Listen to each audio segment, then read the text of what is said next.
नमस्ते everyone, let's hill channel में आपका फिर से स्वागत है। और जैसा कि मैंने आपको पिछले अध्याय में बताया था कि अब बहुत इंटरेस्टिंग कैरेक्टर की यहाँ पे एंट्री होने वाली है। वो कौन है? वो है सोमा। जैसे मीनाक्षी माँ की सेविका है, ठीक वैसे ही सोमा का बहुत बड़ा रोल है। तो यहाँ अब इस अध्याय में सोमा का आगमन हो गया है। तो सोमा जब आई सीता माता के साथ में उनकी सेविका के रूप में, उस समय पे सोमा के आने के कुछ वर्षों के बाद जो महारानी सुनैना थी, उनके एक और कन्या का जन्म हुआ। सीता माता तो थी ही, साथ में एक और कन्या का जन्म हुआ जिसका नाम रखा गया उर्मिला। उर्मिला आपको याद आ रहा है कुछ कुछ? कौन है? जो कि लक्ष्मण जी की पत्नी रही थी, वही है ये उर्मिला। तो ये कौन है? माता सीता की बहन, जिनका सोमा के महल में आने के कुछ वर्षों के बाद जन्म हुआ था। उसके अलावा सीता माँ और उर्मिला की दो और बहनें थीं जो कि उनकी रिश्तेदार थी, सगी बहनें नहीं थी, रिश्तेदार थी और उन्हीं के साथ रहती थी। जैसे कि वो जो चार बहनों का भगवान श्री राम और उनके चारों भाई, मतलब जो तीन भाई हैं, इन चारों के साथ में विवाह हुआ है। तो उसमें दो तो हैं, एक तो सीता माँ है जिनका विवाह हुआ है भगवान श्री राम से, एक है उर्मिला जिनका विवाह हुआ है लक्ष्मण जी के साथ, और जो दो बहनें हैं उनका भरत और शत्रुघ्न के साथ में विवाह हुआ है, जो कि उनकी सगी बहनें नहीं है, उनके रिश्तेदार थी जो कि उनके साथ में रहती थी। और इसीलिए पूरा घर इन बच्चों की देखभाल में व्यस्त रहता था। ये चार कन्याएं थीं जो पूरे महल भर में खेलती रहती थी। इनकी हंसी से, खिलखिलाहट से पूरा राजमहल गूंजता रहता था और सभी सेवक सेविका इन चारों की देखभाल में पूरे समय व्यस्त रहते थे। जब सीता लगभग 12 वर्ष की हुई थी, एक छोटी सी सेविका जिसका नाम क्या होगा? सोमा था, जो सीता से कुछ ही वर्ष बड़ी थी। मतलब अगर 12 साल की सीता माँ थी तो उनसे कुछ साल बड़ी थी। कौन? सोमा। महल में आई, बिना कोई विशेष पूछताछ के महाराज उसे ले आए थे और वह सीता जी की निजी सेविका बना दी गई। लगभग तभी से उसने भी हमारी राजकुमारी को माता कहना आरंभ कर दिया था। सबसे मजे की बात, कोई भी राजकुमारी नहीं बोलता था, कोई नाम से तो बुलाना खैर नहीं हो सकता था। सभी लोगों के मन से जो एक भाव निकलता था, वो क्या निकलता था? माता। तो सोमा भी जब आई तो वो उससे बड़ी हैं, सीता माता से बड़ी हैं, लेकिन फिर भी वो उन्हें क्या कहती थी? माता। तो चलिए अब हम आगे का अध्याय शुरू करें। उससे पहले हम 1 मिनट के लिए माता सीता की चेतना के साथ जुड़ जाएंगे और उनकी चेतना के साथ जुड़ के उनको प्रणाम करके हमारी ये आगे का अध्याय की जर्नी को शुरू करेंगे। पूरा माँ सीता की संपूर्ण चेतना के साथ जुड़ जाइए, ध्यान में लाइए उनको और बोलिए, माँ मैं आपकी संपूर्ण चेतना के साथ जुड़ के यहाँ ध्यान कर रहा हूँ। और ध्यान करते करते ये जो मैं पाठ सुन रहा हूँ, ये पूरे ध्यान में ही हूँ। सुनते सुनते ध्यान मग्न होकर के ही मैं यह पाठ आपका सुन रहा हूँ। तो चलिए अब हम माता की चेतना के साथ जुड़ चुके हैं और अब हम आगे का ये अध्याय पढ़ेंगे। लगभग तभी से उसने भी माता सीता को, राजकुमारी को माता कहना प्रारंभ कर दिया था। जैसे कि पूरे महल में हर सेवक सेविका माता सीता को माता कह के ही पुकारता था। सोमा एक आकर्षक लड़की थी, गोल मुखड़ा, चौड़ी मुस्कान, उसकी लंबाई लगभग माता के जितनी ही थी, किंतु वैसी छरहरी नहीं। हालांकि वो सुंदर थी, लेकिन उसकी दिखावट बहुत मामूली थी। जहाँ पे माता सीता का जो पूरा उनकी कदकाठी का वर्णन किया गया वो बिल्कुल अनूठा था। ये थोड़ा नॉर्मल, सामान्य, सुंदर थी लेकिन सामान्य रूप रंग था इनका, क्योंकि वह स्वयं पर कोई भी ध्यान नहीं देती थी। वह हर समय अपने बालों को बांध कर रखती थी और उन पर दुपट्टा ढक कर रखती थी। जिससे वे उसके कार्य में रुकावट ना डालें और वह किसी ना किसी कार्य में व्यस्त रह सके। जैसा कि मुझे पता था, सोमा के लिए कोई भी काम मामूली नहीं था। ये बात पहले कौन बोलता था? मीनाक्षी के पिता, कि कोई भी काम करना है, पूरी लगन से करना है। कोई भी काम छोटा या बड़ा, बड़ा या छोटा नहीं है। वैसी भावना किसके अंदर अब दोबारा दिखी है? वो दिखी है सोमा के अंदर। किसी ना किसी काम में वो लगी रहती थी। सोमा के लिए कोई भी काम मामूली नहीं था। सोमा के विशेष गुण उनकी विनम्रता और सेवा भाव थे। साथ ही परिपक्वता और ज्ञान उनकी आयु से कहीं अधिक था। बहुत मैच्योर पर्सन थी वो। एक शांत गरिमा भी थी उनके साथ, जो मुझे कई बार मेरे पिता की याद दिलाती थी। मैंने आपको पहले ही बोला कि ये गुण किसके हैं? ये गुण हैं मीनाक्षी के पिता के। तो मीनाक्षी जब भी सोमा को देखती है तो उसे उसमें किसकी छवि दिखती है? अपने पिता की। जब मैं छोटी थी तो सोचती थी कि मेरे पिता एक आदर्श सेवक हैं, जो कभी अपने विषय में चिंता ही नहीं करते, जिनका प्रत्येक कार्य उनकी भलाई के लिए था, जिनकी वे सेवा करते थे। सोमा ने भी वे सभी गुण प्रदर्शित किए जो कि मीनाक्षी के पिता में थे। उसके लिए कोई भी कार्य छोटा या निम्न नहीं था। वह हमेशा अपने कार्य करने में अव्वल रहती थी जो उसे करने होते थे। इसके अलावा मानो वह माता की हर एक इच्छा व विचार को कहने से पहले ही जान लेती थी। यदि माता को मिठाई खाने की इच्छा होती तो सोमा उसे पहले से ही तैयार कर चुकी होती थी। अगर माता पूजा के लिए फूल व फल एकत्रित करना चाहती तो सोमा पहले ही वह कर चुकी होती। मानो माँ क्या सोचने वाली है वो सोमा को पहले से ही पता चल जाता। ठीक वही जो माता चाहती वह पहले से कर देती। माता की इच्छा के साथ इतनी निकट परिपूर्ण दक्षता से अब माता अचंभित भी नहीं होती थी, मानो उन्होंने इसे यथोचित रूप से लिया था। मैं उसे बहुत पसंद करने लगी थी और अक्सर उससे अधिकांश मामलों में सलाह लिया करती थी। मतलब ऐसा कुछ नहीं है कि भाई ये इतनी अच्छी सेविका एकदम से नई आई है तो मीनाक्षी जले, नहीं, उनके अंदर जलन की कोई भावना नहीं थी, बल्कि वो खुश होती थी और उनसे और अपने लिए भी सलाह मशवरा कई बातों पे किया करती थी। जबकि वह मुझसे छोटी थी। मीनाक्षी यहाँ बड़ी हैं, लगभग मेरी बेटी के जैसी थी। मैंने सोमा को लगभग माता के विस्तार रूप में ही सोचना आरंभ कर दिया था। यह उस समय की बात है जब एक दिन सोमा और हम सब शाम की पूजा के लिए फूल जमा करने के लिए बैठे थे। तभी माता ने अचानक एक गतिविधि की, कोई मानो मुझ पर से किसी चीज को हटाने का प्रयत्न कर रही हो। ऐसा कुछ माता सीता करने लगी जिसने मुझे ढक रखा हो। यह क्या है माता? मैंने पूछा। मुझे लगा वो मेरे कंधे पर बैठे किसी कीड़े को हटाने का प्रयास कर रही। मतलब हमें नहीं दिख रहा कि वो क्या हटा रही है, वो इस तरीके से मीनाक्षी के ऊपर से हटाने की कोशिश कर रही हैं, लेकिन उसे नजर नहीं आ रहा। तो उसने पूछा, माता, मैंने पूछा, मुझे लगा वो मेरे कंधे पर बैठे किसी कीड़े को हटाने का प्रयास कर रही थी।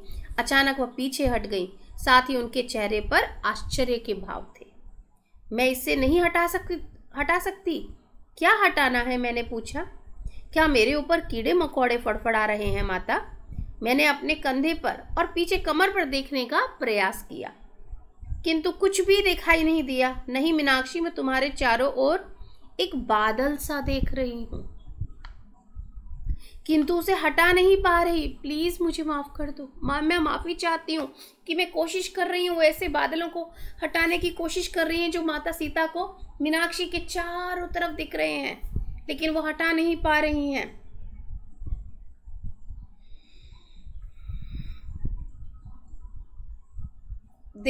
हटा नहीं पा रही हैं और उसके लिए फिर वो माफी मांग रही हैं। बादल? मैं तो कोई बादल नहीं देख पा रही माता। चिंता ना करो, उसने मधुर आवाज में जवाब दिया। मैं इस विषय में पिताजी से बात करूंगी। उस रात मैंने अपने कमरे में इस घटना पर विचार किया। माता ने ऐसा क्या देखा जो वो इतनी परेशान हो गई? मैं समझ चुकी थी कि उनके पास कुछ विशेष शक्तियां हैं जो हम सभी को नहीं दिखाई देता वो माता को दिखता है, जिसने वह उन चीजों को देख सकती हैं और समझ सकती हैं जो हम में से कोई भी देख या समझ नहीं सकता। ये ऐसा था जैसे कि वे हमारे दिल दिमाग को पढ़ सकती थी, लेकिन वे इतनी विनम्र थी कि इसका बाहरी प्रदर्शन नहीं किया। अगर हम में से कहीं किसी के पास छोटी सी भी शक्तियां आ जाएं तो हम उनका कितना आडंबर करते हैं, कितना दिखावा करते हैं। और माता सीता तो शक्तियों की खान है और इतनी विनम्र कि किसी भी चीज के लिए कोई अहंकार ही नहीं। और हमारे कोई हल्का सा कुछ आ जाए तो हम कितना अभिमान करते हैं। हमें माता सीता से यहाँ सीखना है, बहुत सीखना है। हम दिल से माँ से प्रार्थना करेंगे कि हम सब पर भी यही प्यार करुणा हमेशा बनाए रखें माँ। शायद उन्होंने उस दुर्भाग्य को देख लिया था जो मेरे परिवार पर आया था और जिसकी वजह से मेरा दिल अभी भी भारी रहता है। माता के साथ रहने की खुशी के बावजूद भी सोमा हमारी बातचीत के दौरान हमारे मध्य में ही थी। अगले दिन उसने मुझसे संपर्क किया और मीनाक्षी, तुम माता पर भरोसा करती होगी, अगर उन्होंने कुछ भी देखा तो तुम चिंता ना करो, वे उसका ध्यान रखेंगी, वो तुम्हारा पूरा ध्यान रखेंगी, तुम किसी भी तरह की कोई चिंता मत करो। ये किसने कहा? ये सोमा ने मीनाक्षी से कहा। मैं भी ऐसे ही सोचती हूँ, मैंने फीकी मुस्कान से जवाब दिया, लेकिन अंदर थोड़ा थोड़ा डर लग रहा है मीनाक्षी को। हम में से घर के कई लोगों ने उनसे उपचार लिया है और मुझे भरोसा है कि वे इसका भी उपचार कर देंगी। मेरी जुबान जैसे अटक गई हो। मैं सोमा के इतने समीप आ चुकी थी कि उस क्षण मुझे महसूस हुआ कि मुझे उसे अपने परिवार के छिपे रहस्य को बता देना चाहिए। मतलब वो इतना उसके साथ, सोमा के साथ अब कंफर्टेबल हो गई थी कि अपने कह सकते हैं कि अपनी बिल्कुल अंदरूनी बातों को भी वो सोमा के साथ अब शेयर कर सकती थी। कुछ पीढ़ियों पहले हम बहुत दुर्भाग्य के अधीन थे, पर मुझे जुबान हिलाने के लिए भी सही शब्द नहीं मिल रहा। मतलब बताना तो चाह रही है, शुरू भी किया मीनाक्षी ने, लेकिन उस बात को बताने के लिए उनको कुछ सही शब्द तक नहीं मिल रहे हैं।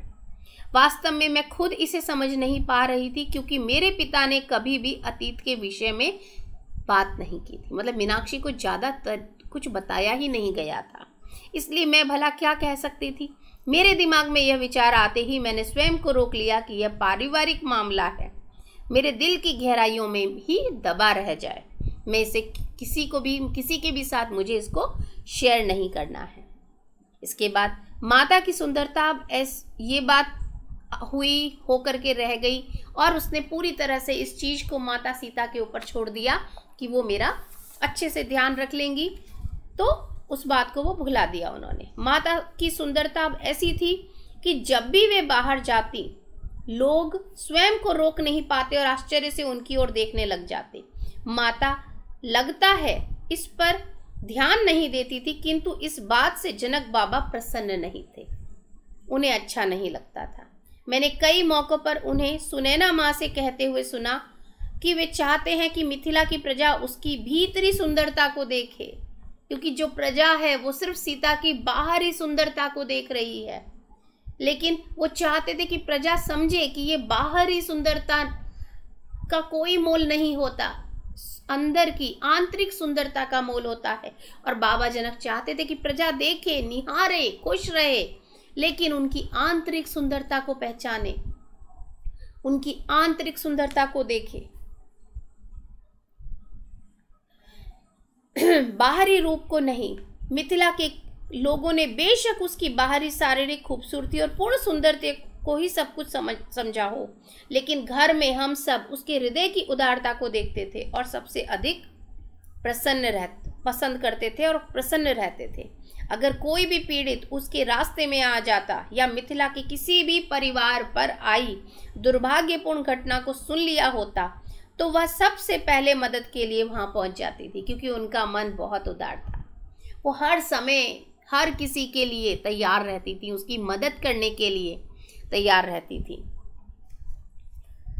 दुर्भाग्य किसी भी परिवार पर आई दुर्भाग्यपूर्ण घटना को सुन लिया होता तो वह सबसे पहले मदद के लिए वहां पहुंचती थी। मानो उसका कोई बहुत खास नाते रिश्तेदार मुसीबत में पड़ गया हो, ऐसे किसी अनजान तक के लिए भी वो चली जाती थी मदद करने के लिए। जनक बाबा यह सब देखते पर कभी हतोत्साहित नहीं करते, किंतु सबसे अधिक जिस चीज की वे सराहना करते वह था उनका कोमल मन। बहुत खुश होते थे बाबा। माता ने ऋषि गार्गी से अत्यधिक तर्क वितर्क की कला भी सीख ली थी, क्योंकि हमने पहले पढ़ा है कि माता गार्गी को उनके अध्ययन के लिए चुन लिया गया था। उनसे आगे की शिक्षा के लिए सीता माँ की आगे की शिक्षा उन्होंने माता गार्गी से ली थी। तो अब माता गार्गी ने उन्हें तर्क वितर्क में निपुण बना दिया था। वो तो पहले से ही निपुण थी, लेकिन कहते हैं ना कि हीरा है वो ऑलरेडी, उसे और तराशने में मदद किया माता गार्गी ने। और जनक बाबा को पसंद था उसे व्यस्त रखना। माता सीता को वो हर समय व्यस्त रखते थे। आरंभ में हमेशा ही वे हर आध्यात्मिक बहस जीतते थे और ऐसे गहन सवालों के साथ चुनौती देते कि वह जवाब के लिए संघर्ष करे। मतलब इतनी आसानी से नहीं कि अरे मेरी बेटी है तो मैं इसे जीत जाने दूं और उसको जीत का सुख लेने दूं। वो बराबर की टक्कर देते थे, बड़ा कठिन तर्क वितर्क में उनको डालते थे ताकि वो अपनी और तार्किक शक्ति को बढ़ाएं। लेकिन यह अधिक दिन तक नहीं चल पाया, क्योंकि शीघ्र ही वह एक महान अंतर्दृष्टि के साथ जवाब देने लगी। अंतर्दृष्टि, तृतीय नेत्र। और जनक बाबा इसे संतोष और प्रशंसा के रूप को ग्रहण करते। फिर वह दिन भी आया जब तर्क वितर्क में वह जीत गई और ऐसे कठिन दार्शनिक प्रश्नों की छड़ी लगा दी जिसका वे जवाब नहीं दे सकते थे, क्योंकि अब वो अपनी आंतरिक दृष्टि से देख पाती थी, बोल पाती थी और उसी से तर्क वितर्क करती थी, उसी से नए नए सवालों की झड़ी लगा दिया करती थी। रसोई घर में हम सब यह जानकर दंग रह गए कि बाबा अपनी युवा पुत्री के समक्ष झुक गए, लेकिन बाबा को इसमें बड़ी प्रसन्नता हो रही थी। कहते हैं ना कि जब माता पिता अपने पुत्र को या पुत्री को अपने से ज्यादा निपुण देखते हैं तो वही एक पूरे इस संसार में ऐसे होते हैं जो जलते नहीं हैं, बल्कि वही माता पिता ही एक ऐसे पूरे संसार भर में हर इंसान के होते हैं जो कि उतना ही खुश होते हैं, अपनी हार को भी विजय में मानते हैं कि आज अगर मैं अपने बच्चे के हाथों उसकी बुद्धिमत्ता के आगे हारा हूं और वो मुझसे कहीं आगे है तो वो ऐसे उनकी नाक ऊंची हो जाती है, अभिमान करने लग जाते हैं अपने ऊपर कि अरे ये मेरा बच्चा है।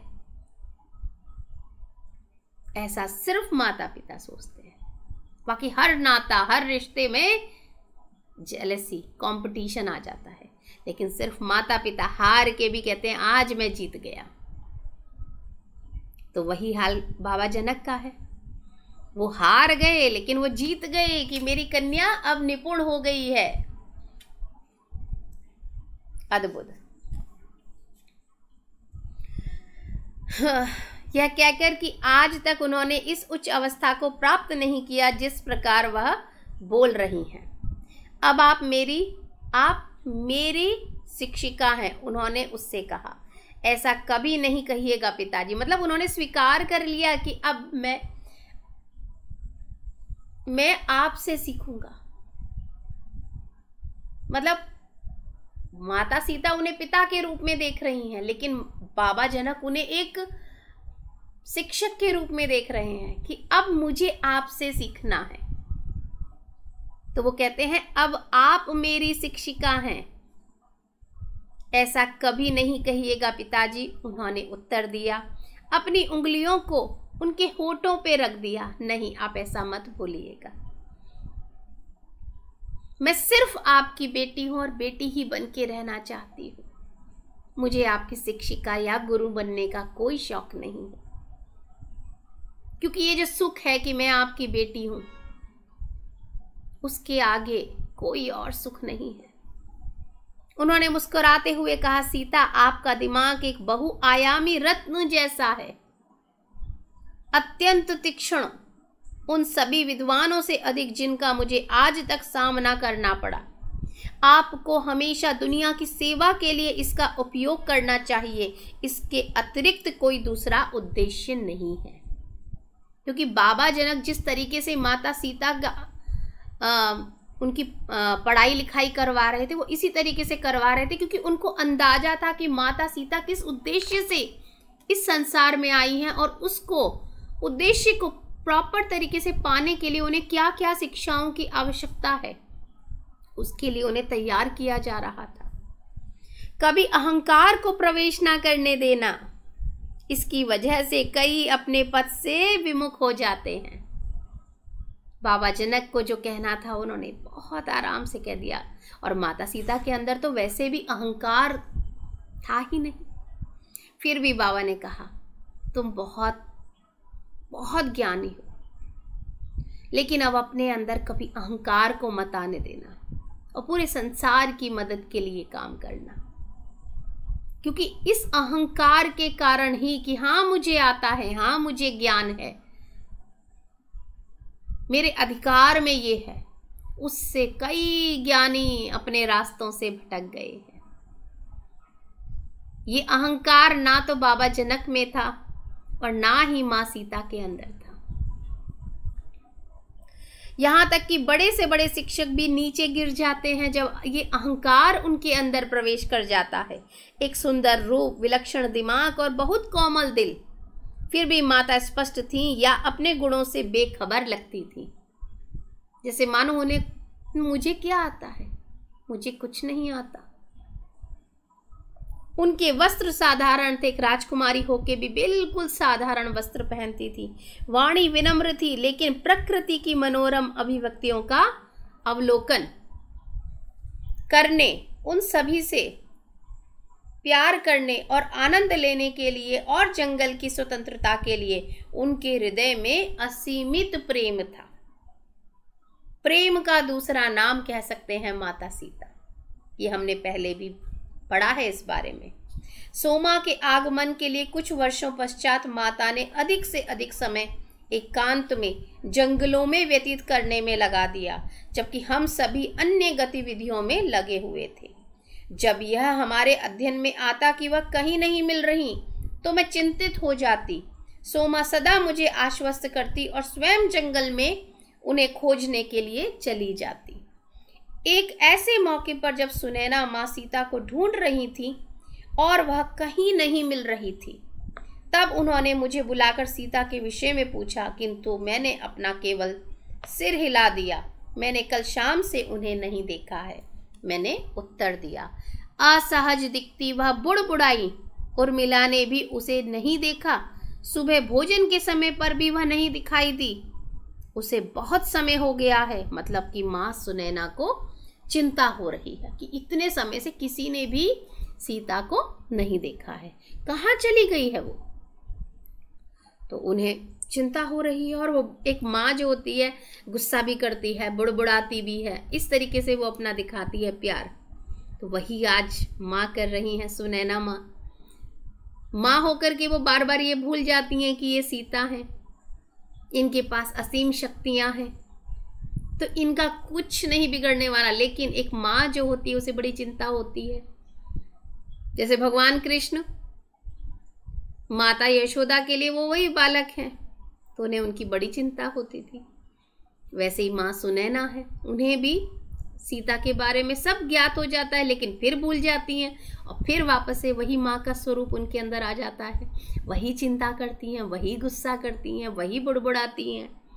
तब सुनैना माँ ने सोमा से पूछताछ की। उसने भी वही जवाब दिया जो मैंने दिया, लेकिन फिर बोली कि मुझे पता है कि उसे कहाँ ढूंढना है। सोमा को पता था कि उन्हें कहाँ ढूंढना है।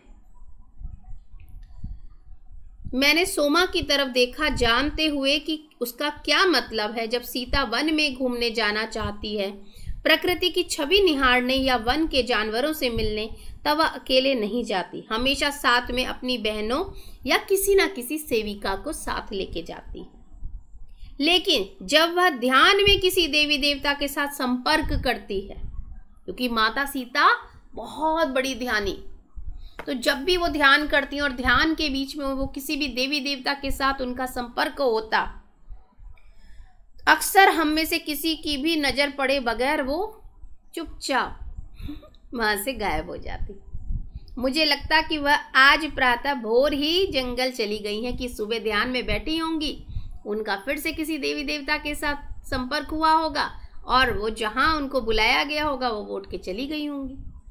उसने धीमे से उत्तर दिया, मैं चेष्टा करती हूँ उसे वापस लाने की। सोमा, कृपया जल्दी से जाओ और उसे महल में लौटाने के लिए कहो। सुनैना माँ ने अनुरोध किया। आज रात ऋषि गार्गी सहित अन्य कई ऋषि मुनि आ रहे हैं। मैं जानती हूँ सीता उन्हें भोजन परोसना चाहेगी, क्योंकि वह हमेशा उनकी सेवा स्वयं करने पर जोर देती है। उसे तैयार भी होना है। आकाश में सूरज सिर के ऊपर तक आ गया है और दिन ढलने में ज्यादा समय नहीं है। शीघ्र ही साधु संत आकर पहुंच जाएंगे। सोमा चली गई और मैं उत्सुकता से उसका इंतजार करती रही।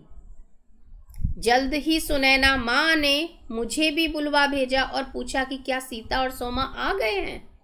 मैंने ना में अपना सिर हिला दिया। क्या हुआ होगा, उन्होंने हाथ मसलते हुए कहा।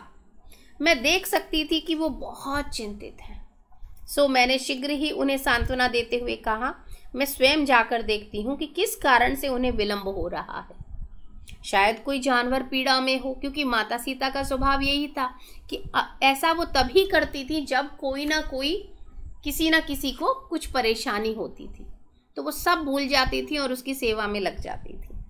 सुनैना माँ ने अपनी सहमति जताई। हम सभी जानते हैं कि सीता जानवरों के प्रति उसकी कितनी उसके अंदर संवेदनशीलता है। यदि कोई भी जानवर आहत हुआ होगा या उसे चोट लगी होगी तो सीता अवश्य उसकी देखभाल करती होगी। जब तक वह पूर्ण रूप से यथासंभव मदद नहीं कर लेगी तब तक वो वहां से वापस नहीं आएगी। हाँ, जाओ मीनाक्षी और उससे कहो कि शीघ्र वापस आ जाए। उसे बताओ कि ऋषि गार्गी और दूसरे ऋषि मुनि आ रहे हैं, उनकी सेवा करनी है, उनका भोजन तुम खुद स्वयं उनको परोसना चाहती हो, तो हमें वह सब करना है। उसके लिए तुम्हें समय पे घर आना है। मुझे जंगल में आए कई वर्ष हो गए थे, क्योंकि अक्सर अब सोमा ही माता के साथ वन में जाया करती थी, इसलिए मीनाक्षी काफी समय से जंगलों में नहीं आई थी। सो मैंने बड़ी सतर्कता के साथ घने वृक्षों के बीच सकड़ी पगडंडी पर आगे बढ़ना आरंभ किया। मैंने उसके नाम भी पुकारे, पहले धीमे स्वर में, फिर बाद में पूरी शक्ति के साथ चिल्लाना आरंभ किया, सोमा माता, सोमा माता। किंतु वहां से कोई जवाब नहीं आया। मैं लगातार उन्हें पुकार रही थी। जैसे जैसे गहन वन में प्रवेश करते जा रही थी, आखिरकार मुझे सोमा की आकृति नजर आई। वो अकेली थी। माता कहाँ है? मैंने चिंतित स्वर में पूछा। सुनैना माँ ने मुझे तुम दोनों को ढूंढने को भेजा है। जो मुस्कुराहट हमेशा सोमा के चेहरे पर खिली रहती थी वो आज नदारद थी, गायब थी। उसके बदले वहां आज क्या था? तनाव था, जो कि सोमा के चेहरे पर नॉर्मली कभी होता नहीं था। उसका चेहरा पीला पड़ गया था और उसकी आवाज कांप रही थी। उसने घबराते हुए कहा, वह गहन ध्यान की अवस्था में है। कौन? माता सीता। मुझे लगता है कि वह बहुत उच्च स्तर में प्रवेश कर चुकी है, बहुत हायर में, ध्यान में बहुत ऊंचे स्तर पे जा चुकी है और मैं उसे बाहर नहीं ला पा रही हूं। मैं जब से यहां पहुंची हूं वह हिली तक नहीं है और पत्थर की भांति स्थिर बैठी है। तुम शीघ्र जाओ और जनक बाबा को बुला लाओ और साथ में जल व कुछ फल इत्यादि भी ले आना। जब वह अपनी चेतना में वापस लौटे तो उसका सेवन कर पाए। बिना एक शब्द कहे मैं मुड़ी और तेजी के साथ दौड़ी। जितनी तेजी से पथरीले कांटों से भरी पगडंडियों में अपना रास्ता बनाकर मैं दौड़ पा रही थी। जैसे ही मैं जंगल के किनारे पहुंची, मेरे कपड़े किसी चीज में उलझ गए और इससे पहले मैं स्वयं को बचा पाती मैं जमीन पर गिर पड़ी और मेरा टखना मुड़ गया। दर्द से मेरी आंखों में आंसू भर गए। मैं अभी रुक नहीं सकती। मुझे जैसे भी हो महाराज के पास पहुंचना होगा।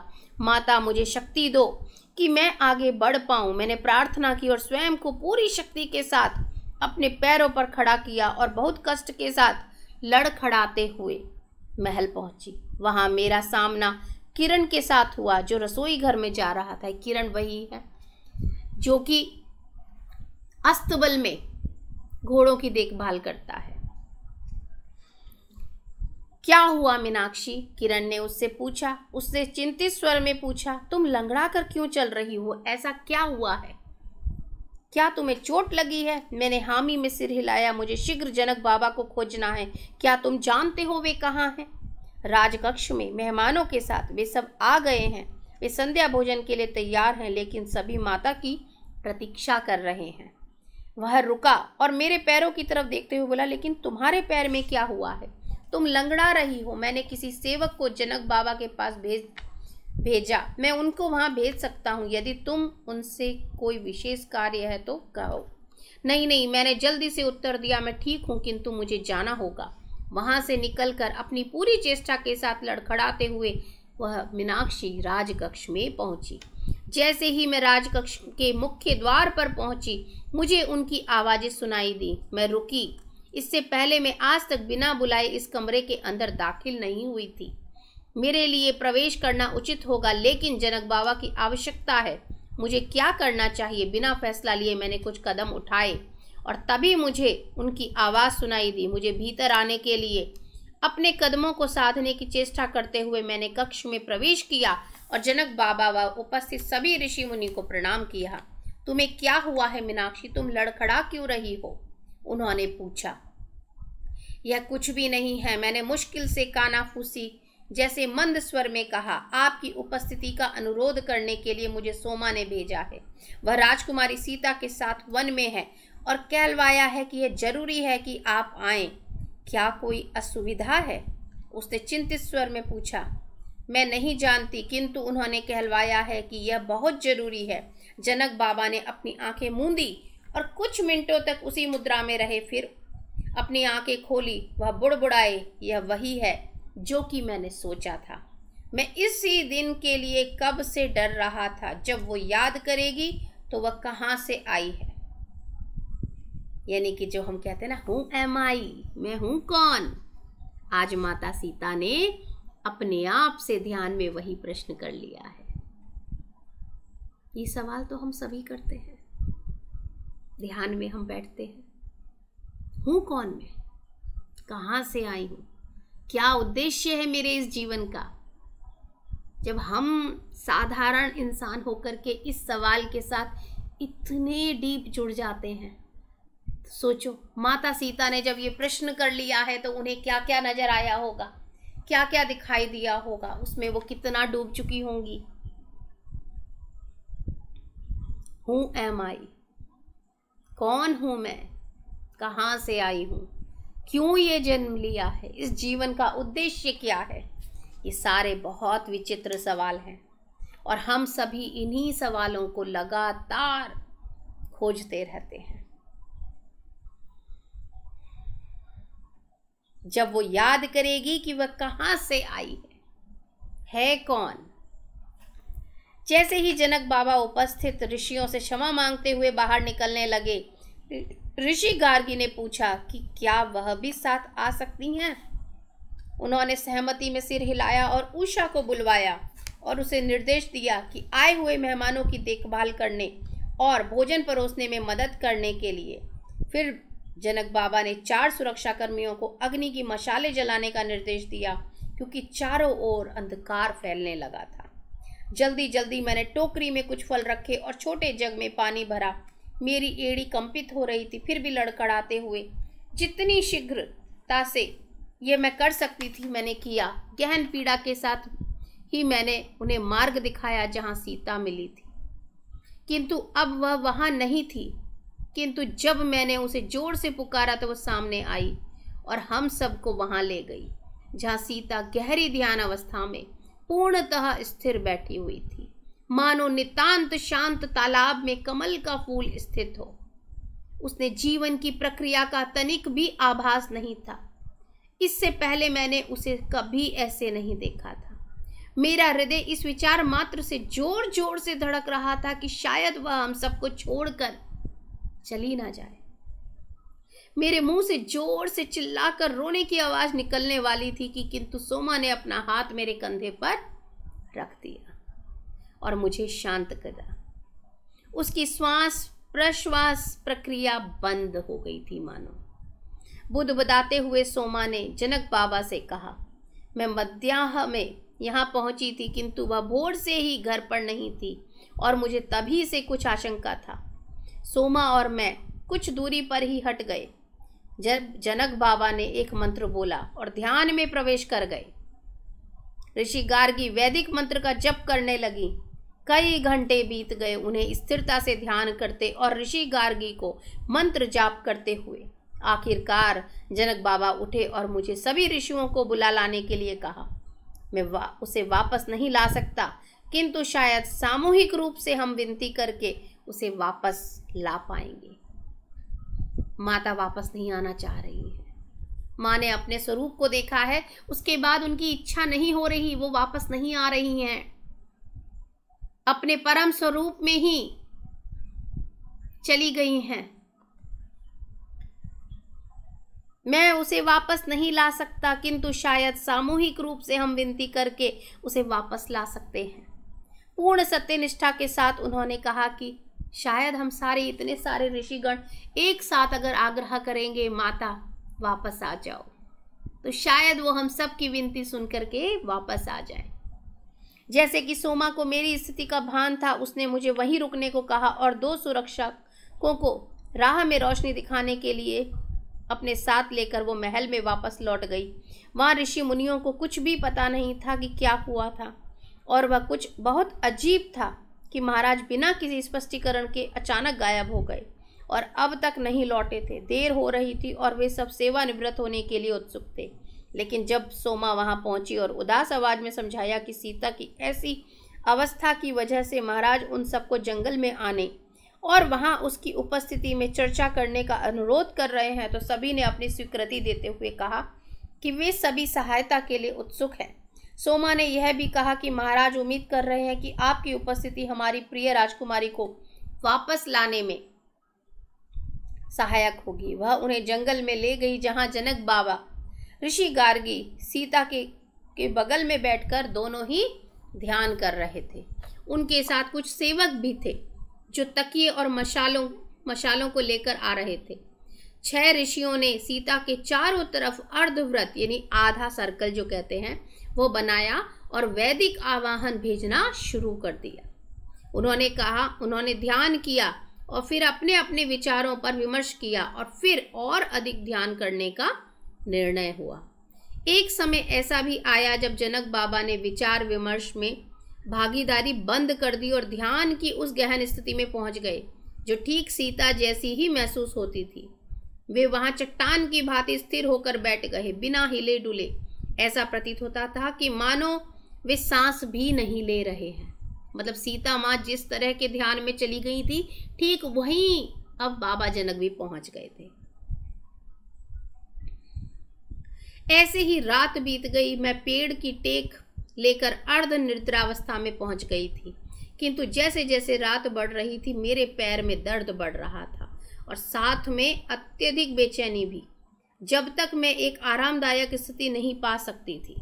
सोमा ने मुझे दर्द महसूस करते हुए देखा कि मुझे बहुत क्षति पहुंची है।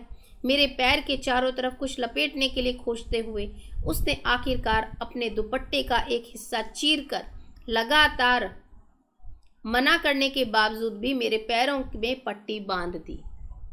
इससे मुझे इतना पर्याप्त आराम तो मिल ही गया था कि मैं एक आधी अधूरी नींद में सो सकी। भोर की पहली किरण के साथ ही मंत्रोच्चारण फिर आरंभ हो गया और उनके साथ ही पक्षियों की चहचहाहट भी घुल मिल गई। उन्होंने मिलकर एक बहुत सुंदर व सुमधुर संगीत की रचना कर दी थी। मेरी आंखें लगभग एक अनूठे दृश्य को देखते हुए खुली। जंगल की हरियाली भोर की सुनहरी किरणों से जगमगा रही थी। नरम घास जंगल के फर्श पर चारों ओर बिछी हुई थी। बहुत से छोटे छोटे जानवर हमारे समीप रात्रि में ही आ गए थे। इस अद्भुत दृश्य को देखने ऐसा प्रतीत होता था कि मानो हम सभी पृथ्वी से भी सुंदर किसी दूसरी दुनिया में पहुंच गए हैं। अगर वह संभव होता। मैंने सीता की ओर नजर घुमाई, उम्मीद करते हुए वो अब वापस हमारी दुनिया में लौट आई है, किंतु अब भी वह अपने ध्यान की मुद्रा में खोई हुई थी और जनक बाबा भी गहरे ध्यान की अवस्था में ही थे। मंत्रोच्चारण और कुछ समय तक चलता रहा। जब समाप्त हुआ तब ऋषियों ने उस प्रकृति की चर्चा शुरू कर दी जो उन्होंने रात से पहले अनुभव नहीं की थी। एक ऋषि ने टिप्पणी की कि वह ऐसी अवस्था में पहुंच गए थे जिसका अनुभव उन्होंने पहले कभी नहीं किया था। दूसरे ने भी सहमति जताई कि उसी समय मैंने देखा जनक बाबा ने धीमे से अपनी आंखें खोली। चरम प्रसन्नता की झलक उनके चेहरे पर देखी जा सकती थी। उन्होंने बहुत धैर्य व शांति के साथ सभी ऋषियों की बातें सुनी जो अपने अपने अनुभवों की चर्चा कर रहे थे। अचानक मुझे कुछ हल्की गतिविधि दिखाई दी। माता ने अपनी स्थिति को थोड़ा बदला। सभी की नजर उनके हाथों की सूक्ष्म हरकत को निहार रही थी। सभी ऋषिगण शांत होकर उसकी ओर मुड़ गए। फिर कुछ समय के लिए कोई हलचल नहीं हुई, लेकिन फिर उसकी आंखें धीरे से खुल गईं। सबसे पहले उसने जनक बाबा की ओर देखा और वो मुस्कुराई। उसके चेहरे से प्रेम के भाव फूट रहे थे। उसके चेहरे पर से प्रेम के भाव फूट रहे थे। पिताजी, उसने आहिस्ता से कहा, आप यहाँ? उन्होंने भी इस क्षण से पहले कुछ नहीं बोला था। उन्होंने सिर हिलाया और बहुत धीरे से कहा, हम सब यहाँ हैं सीता। तुम हमारे पास नहीं आ सकी, इसलिए हम सब आपको अपने परमानंद में शामिल करने आए हैं। सीता ने चारों ओर देखा। हम सबको देखकर वह आश्चर्यचकित लग रही थी। जो कुछ हुआ था उससे वह अनभिज्ञ थी। जनक बाबा ने अपनी बात जारी रखते हुए कहा, तुम यहाँ कल प्रातः काल भोर में आई थी और गहरे ध्यान में डूब गई थी। सोमा तुम्हें वापस नहीं ला पा रही थी और ना ही मैं। इसलिए मैं इन ऋषि गणों से मैंने आग्रह किया जो कुल आए थे यहाँ उनको लेके आए, ताकि वो सब भी आपको यहाँ वापस ध्यान में से ला पाए। कुछ समय के लिए सभी मौन में ही बैठे रहे, मानो जैसे कि अपने आंतरिक अनुभव के आनंद को सब महसूस कर रहे हैं। सबको एक अद्भुत, बहुत ही प्यारा सा आंतरिक अनुभव हुआ था। तभी माता ने फलों की टोकरी और पानी का घड़ा देखा। ऋषियों से क्षमा याचना करते हुए कि पिछली रात्रि वह उन्हें भोजन नहीं परोस पाई, वह आहिस्ता से उठी और सबको फल व जल दिया। माता सीता का ये गुण बहुत बहुत अलग था कि वो कभी भी किसी को भूखा नहीं रखती थी और हमेशा हर किसी को अपने हाथों से खिलाती थी। तो उन्हें वो याद आया कि अरे सब आने वाले थे और मुझे सबको अपने हाथों से खिलाना था और कल रात में आपको नहीं खिला पाई। तो यहाँ जो फल रखे हैं, जो जल रखा है, और उसी को लेकर के वो सबको परोसती हैं कि मैं आपको कल नहीं खिला पाई थी, आज मैं आपको खिला रही हूँ। वह आहिस्ता से उठी और सबको फल व जल दिया। फिर जनक बाबा ने अंगरक्षकों को आदेश दिया कि सभी को सुबह के भोजन के लिए महल का मार्ग दिखाए। उन्होंने कहा, मैं जल्द ही आप सभी के साथ सम्मिलित हो जाऊंगा। जैसे ही मैं जाने के लिए उठने लगी, दर्द से कराह उठी। माता ने देख लिया और मुझे सोमा के साथ रहने के लिए कहा। यह भी कहा कि वे कुछ दवाइयाँ लाएंगी। जब सभी चले गए, बाबा ने बहुत धीरे से पूछा, तुम कहाँ चली गई थी मेरी बच्ची? मैं कहीं भी लोक परलोक में तुम्हें नहीं ढूंढ पाया। उसने सादगी से, मतलब बाबा जनक सब सारे लोकों में ध्यान में घूमने चले गए थे कि कहाँ है सीता, कहाँ है सीता। उन्होंने बोला कि मैं पूरे लोक परलोक में तुम्हें ढूंढ के आया हूँ और तुम मुझे कहीं भी नहीं मिली। तुम कहाँ चली गई थी मेरी बच्ची? उसने सादगी से जवाब दिया, उसके पास। किसके पास? उसके पास। अब ये उसके पास कौन है, जानिए, सोचिए। माता सीता कहाँ गई थी? किसके पास? उन्होंने पूछा। उसके पास जिससे मैं विवाह करूंगी। ये वही हैं जो मुझे वापस लेकर आए हैं। माता सीता वापस नहीं आती, उन्हें वापस लाए कौन है? भगवान श्री राम, श्री विष्णु हरि। जब उन्होंने ये शब्द कहे, शीघ्र ही हम फिर मिलेंगे, यह शरीर फिर से जीवित हो उठा। अगर वे नहीं आते तो मैं महान महासागर में विलीन हो जाती। मतलब श्री राम को आना पड़ा उन्हें ध्यान से वापस लाने में, नहीं तो वे शरीर में लौटने के लिए तैयार नहीं थी। उन्होंने उन्हें सांत्वना दी कि मैं शीघ्र ही तुमसे मिलूंगा और हमारा विवाह होगा। मैं सदैव उनका आभारी रहूंगा जो तुम्हें वापस इस दुनिया में लेकर आए। उन्होंने गहरी संवेदना के साथ उत्तर दिया, मुझे डर था कि कहीं तुम अनंत में ना समा जाओ और हमारी सीता हमारे साथ ना रहे। मैं अभी तक उसके लिए तैयार नहीं हूँ। सीता मुस्कुराई, आप जानते हैं कि आपकी आज्ञा के बिना मैं आपको छोड़कर नहीं जाऊंगी। बाबा जनक की आज्ञा उनके लिए बहुत जरूरी है। यह वह वायदा था जो सीता ने उस दिन वन में अपने पिता को बहुत पहले दिया था कि आपकी आज्ञा के बिना मैं आपको कभी छोड़कर नहीं जाऊंगी। जनक बाबा मुस्कुराते हुए बोले, चलो चलकर अपने मेहमानों के साथ कुछ भोजन ग्रहण करते हैं। आप आगे बढ़े पिताजी, मैं पहले मीनाक्षी के घायल टखने को संभाल कर आती हूँ। जैसे ही वे जाने के लिए उठने लगे, सीता ने अपने चिर परिचित मीठी मुस्कान से कहा, मैंने देखा आप भी उस आनंद के महासागर में गोते लगा रहे थे।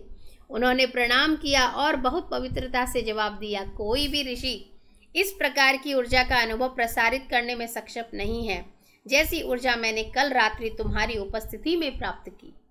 यदि तुम मेरी पुत्री नहीं होती तो मैं, पिताजी और कुछ मत कहिए, क्योंकि वो गुरु शिक्षिका ये सब सुनना ही नहीं चाहती थी। उन्होंने एक ही बात बोली थी कि मैं सदा आपकी पुत्री हूं और पुत्री ही बनी रहना चाहती हूं, इससे ऊपर कुछ नहीं।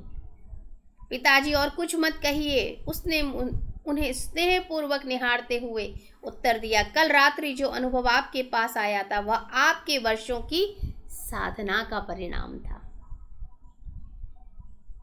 क्योंकि बाबा जनक ने भी उस परम चरम स्थिति को ध्यान में उस दिन पा लिया था, जिसके लिए हम सब लगे पड़े हैं।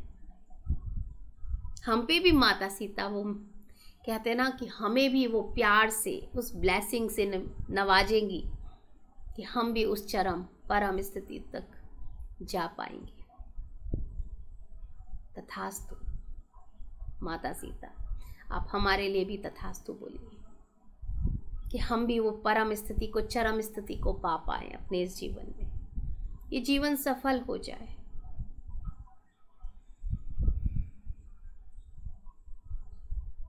समझ आता है ये शांति क्या है।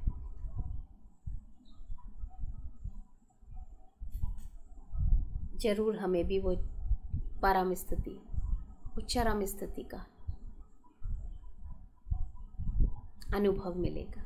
माता सीता हम पर भी मेहर अपनी बरसाएंगी।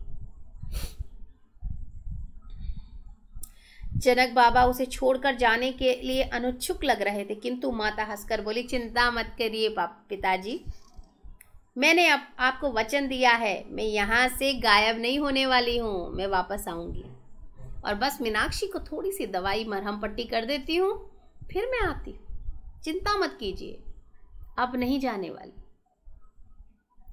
मैं जाकर मेहमानों को देखता हूँ फिर, किंतु ज़्यादा समय में यहाँ मत रुकना। मैं जानता हूँ तुम्हारी माँ तुम्हें देखने के लिए बहुत व्याकुल है। जब वे चले गए, माता ने सोमा को पास ही एक निचले रास्ते पर जाने का निर्देश दिया और विस्तार पूर्वक समझाया कि जो पौधा उसे खोज कर लाना है, जो जड़ी बूटी सोमा को खोज के लानी है, ताकि मीनाक्षी के उस घाव के ऊपर लगाया जाए, जिससे कि मीनाक्षी को आराम मिले। और पट्टी खोलने के लिए आगे पहुंची जो सोमा ने मीनाक्षी को बांधी थी। मैंने सहजता से अपना पैर पीछे हटाने की कोशिश की, क्योंकि माता सीता उसके पैरों को हाथ लगा रही थी, जो कि उसे अच्छा नहीं लग रहा था, लेकिन माता ने जाने नहीं दिया, जकड़ के पकड़ लिया। कृपा करें माता, वास्तव में कुछ भी नहीं हुआ है, सब सही हो जाएगा, बस मुझे अभी थोड़ा आराम करने की आवश्यकता है। तुम पूरी रात से आराम कर रही हो और जरा सूजन को तो देखो, दवाई मदद करेगी और वो लगानी ही पड़ेगी। मेरा टखना अपने सामान्य आकार से अब 2 गुना हो चुका था, मतलब इतनी सूजन उसके पैर पे आ चुकी थी और धड़कन जोर जोर से चल रही थी। आंसुओं को रोक पाना बहुत कठिन हो गया था। मैं आपकी नौकरानी हूँ माता, क्योंकि माता सीता उनके पैरों को हाथ लगा रही थी और जो कि वो सह नहीं पा रही थी। फिर से अपने पैर को पीछे हटाने की कोशिश करते हुए मैं धीमे से बुदबुदाई। मेरे पैर को पकड़कर रखते हुए उन्होंने बहुत कोमलता के साथ मेरे सूजे हुए टखने को छूते हुए कहा, और मैं सृष्टि की सेविका हूँ। तुम मेरी सेविका हो तो मैं इस पूरे संसार भर की सेविका हूँ। तो तुम मुझे मत बोलो कि मेरे पैरों को हाथ ना लगाओ, ये मेरा कर्तव्य है, मैं इस पूरे संसार की सेविका हूं। सोचिए कितना बड़ा वाक्य माता ने बोल दिया। हम अहंकार में रहते हैं, अरे ये क्यों करना, वो क्यों करना, ये मेरा काम नहीं, वो मेरा काम नहीं। और वो कह रही है मैं भी सेविका हूं इस संसार भर की, इस पूरी सृष्टि की।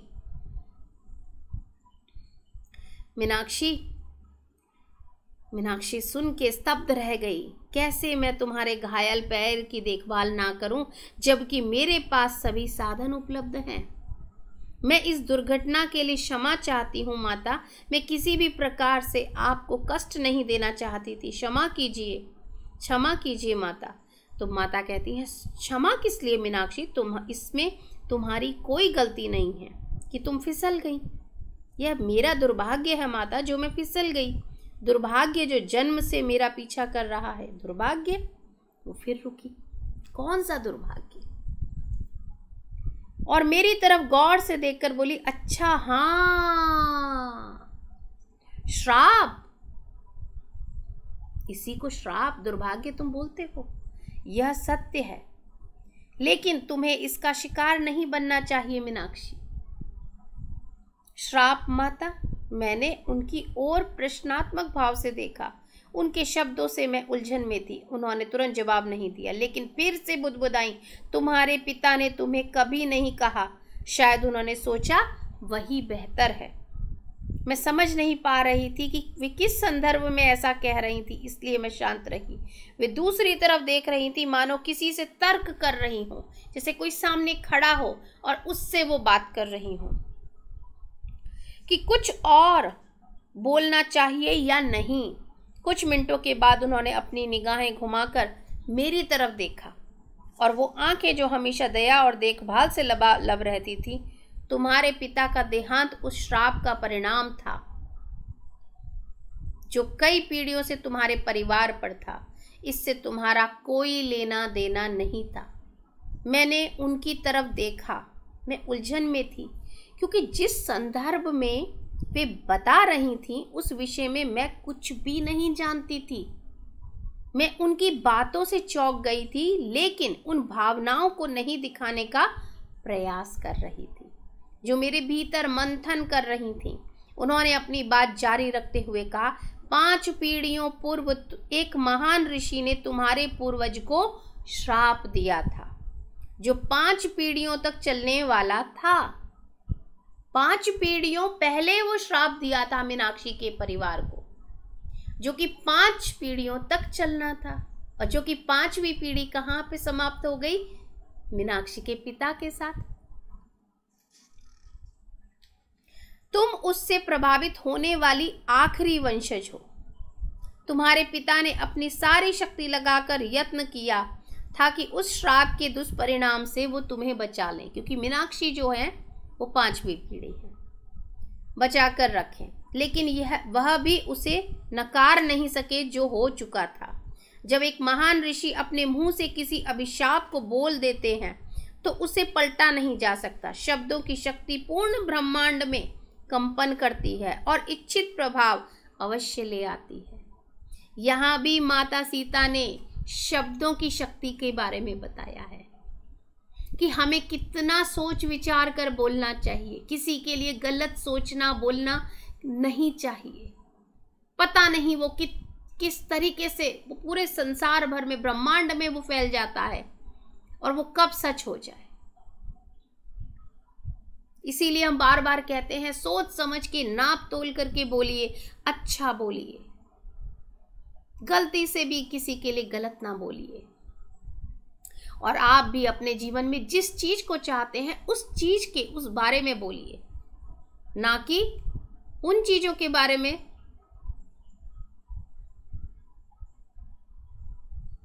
जो कि कह सकते हैं कि जो आपको जीवन में नहीं चाहिए उसके बारे में आप बात ना ही करें।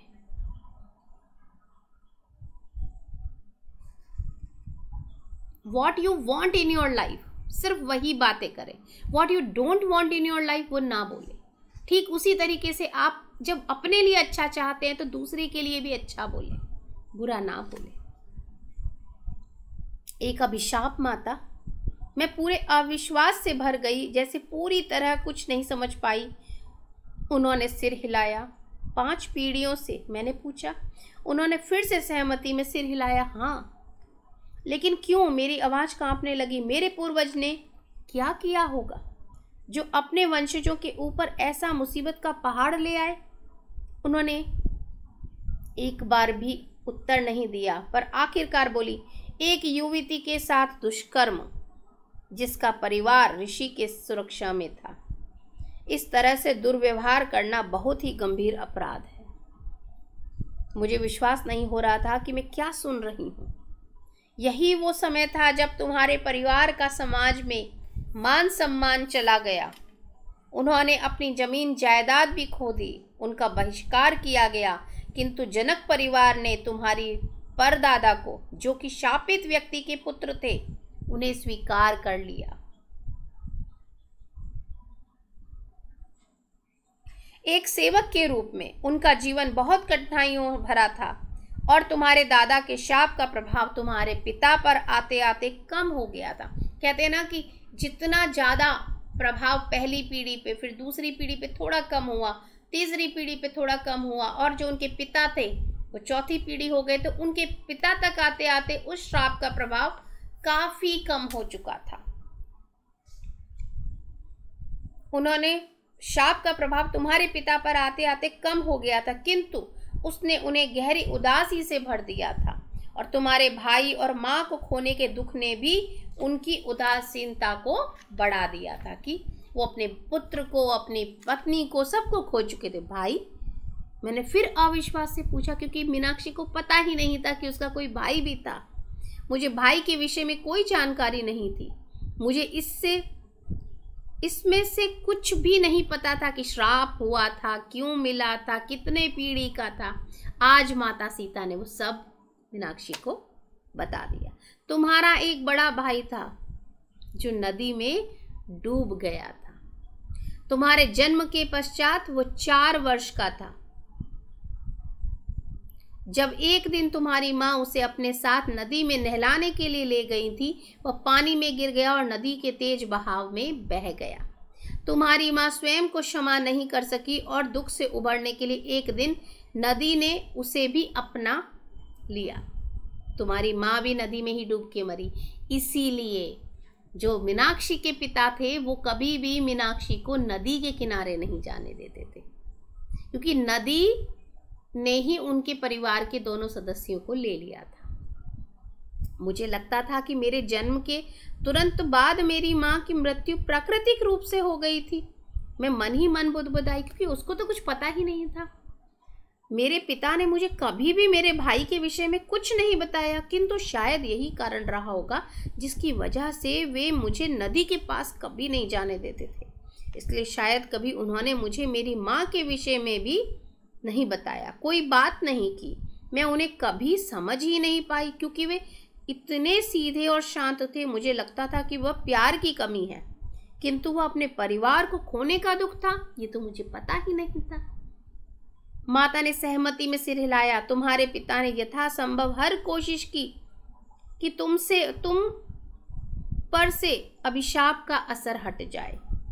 जब वे अंतिम सांस ले रहे थे, पिताजी उन्हें मिलने गए थे। उन्होंने उन्हें आशीर्वाद देते हुए अंतिम इच्छा पूर्ण करने का वचन दिया। तुम्हारे पिता ने तुम्हारी सुरक्षा का ही वर मांगा, और यह भी कि जनक परिवार हमेशा तुम्हारा ख्याल रखेगा। पिताजी ने श्राप के प्रभाव को कम करने के लिए यह सब किया। यह बताता है कि क्यों मेरे पिता ने मेरी शादी के लिए मना किया। वे सदा कहते थे कि यह तुम्हारे लिए दुख के अतिरिक्त कुछ नहीं लाएगा। यह उनकी नासमझी थी मीनाक्षी। तुम्हारी संतान इस शाप से मुक्त होती। तुम आखिरी पीढ़ी हो जिस पर इसका प्रभाव रहने वाला था। और क्या इसलिए उस दिन जनक बाबा नदी पर आए थे? मैं बुदबुदाई, क्योंकि उस दिन जब वो नदी में डूब रही थी तो जनक बाबा आकर के उन्हें बचा लिए थे। जनक बाबा की झलक मेरे सामने आ गई। किस प्रकार वे नदी में खड़े थे जब मैं पानी में संघर्ष कर रही थी और लहरों को आदेश दे रहे थे मुझे किनारे पर लाने के लिए। माता ने हामी में सिर हिला दिया। पिताजी ने मुझे यह कहानी सुनाई थी। उन्होंने कहा वह तुम्हारी मृत्यु का समय था।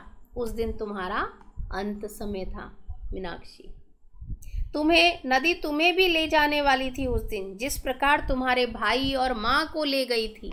किंतु उन्होंने ऐसा नहीं होने दिया, क्योंकि उन्होंने तुम्हारे पिता को अंत समय में वचन दिया था।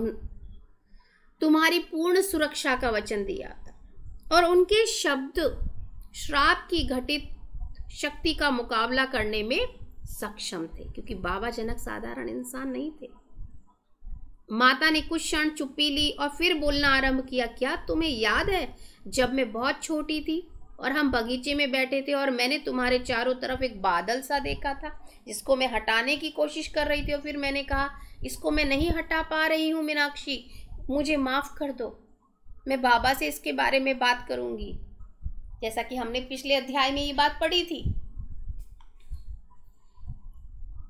मैंने उसे हटाने का प्रयास भी किया था किंतु नहीं कर पाई थी। मैंने गर्दन हिलाकर हामी भरी। हाँ माँ, आपने कहा था। उस दिन को याद करते हुए जब वे कुछ कह रही थी जिसे मैं कुछ भी समझ नहीं पाई थी, जब मैंने पिताजी से इसके विषय में बात की तब उन्होंने मुझे बताया कि वह श्राप था जो तुम्हारे परिवार के ऊपर था, और उन्होंने कहा कि अब तुम लगभग पूरी तरह से आजाद हो।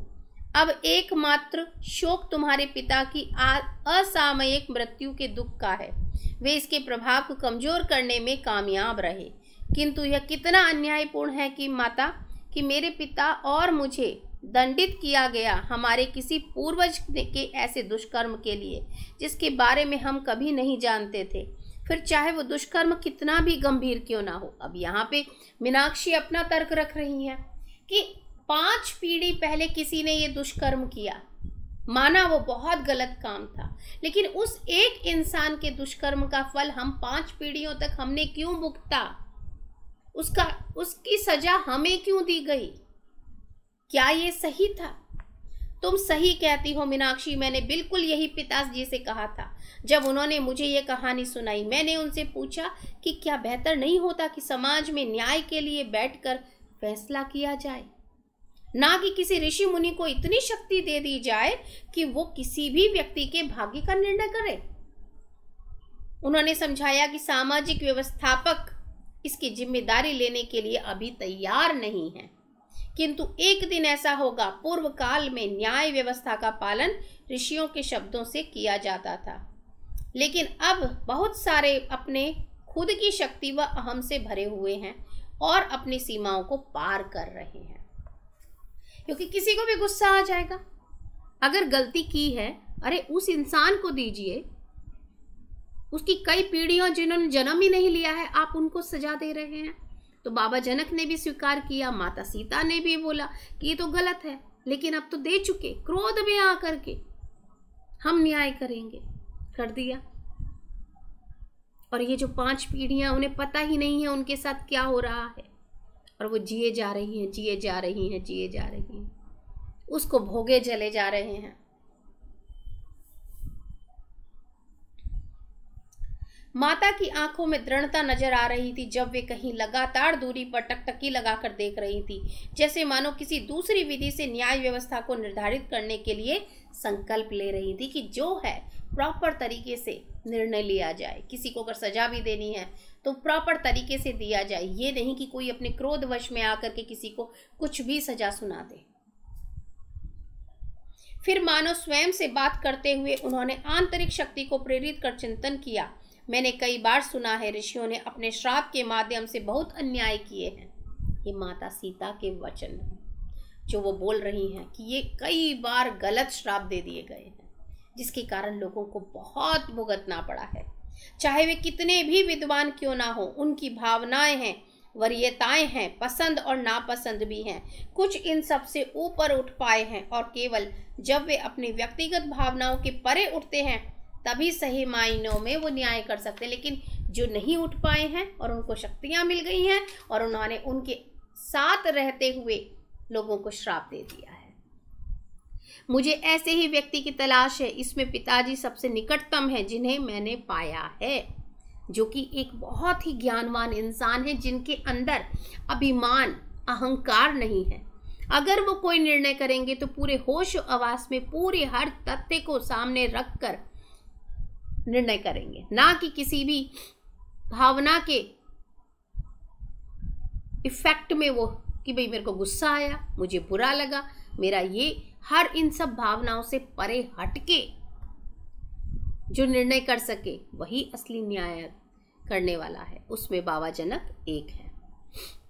माता के शब्दों का पूर्ण अर्थ समझने पर मुझे गहरा धक्का लगा। जब मैंने अपना सिर घुमाया, मैंने देखा सोमा पास में ही औषधियों की टोकरी लेकर खड़ी थी और मेरा ध्यान फिर से मेरे दुखते हुए टखने पर आ गया। मैं फिर से दर्द के प्रति जागरूक हो गई। यह देख माता ने सोमा के हाथ से पौधे ले लिए और उन्हें भली भांति पीस कर उसका रस निकालकर सोमा को देते हुए कहा कि उसे मेरे पैरों पर लगा दे। अब तुम्हें अपने पैर की देखभाल करनी चाहिए। यदि इस मलहम को तुम कुछ घंटों के अंतराल में लगाती रहोगी तो कुछ ही दिनों में तुम्हारा पैर एकदम से ठीक हो जाएगा। जो भी घाव तुम्हारे पैर पे हुआ है वो एकदम से ठीक हो जाएगा।